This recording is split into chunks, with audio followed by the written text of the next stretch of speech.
do it now. Leading up to Dr. Oza calling and saying that I had cancer, I was not concerned at all. I was just living my normal life, and then when Dr. Oza called, I was completely shocked.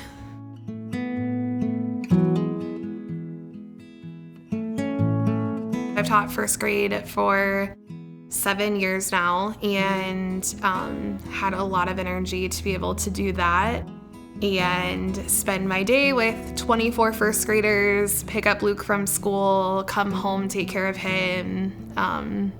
So everything was great before cancer.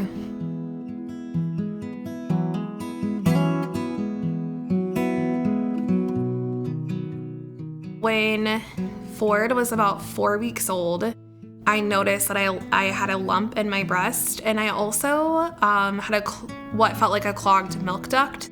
So I assumed that I had mastitis.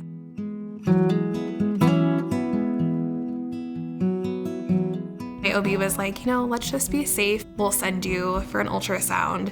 And then it was at that ultrasound that he was like, we need to rule out cancer. So we need to send you for a biopsy. A few days later, he called me and told me that I had cancer.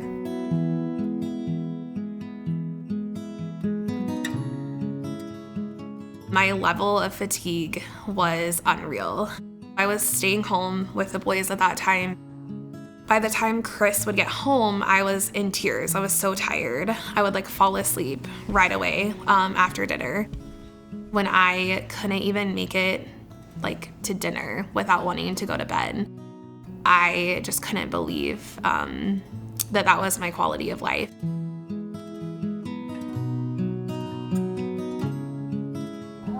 When Ashley came to me, she was having a lot of fatigue, which is the #1 side effect that patients get with cancer and cancer treatment. She was also having a lot of pain and difficulty holding her baby and, taking care of things around the house that she normally wouldn't have had any trouble doing at all. The best way to manage fatigue is with moderate levels of exercise, which sounds a little crazy to people, but that's the best way to manage it, what the research shows. So we figured out what that range was for her. We started her on a level of exercise that was appropriate for her. She was very determined to be able to get back to being able to take care of her family and be able to go back to work. And that just takes compliance and buying into the program and listening to what we have to offer and the education we provide. And that's why she was successful. Now, my quality of life is so much better. So I'm back teaching. I have 21 first graders in my class, and then I have enough energy to make it through the day with them. Make mashed potatoes. Go pick up Luke from school. Luke and I will come home and cook dinner.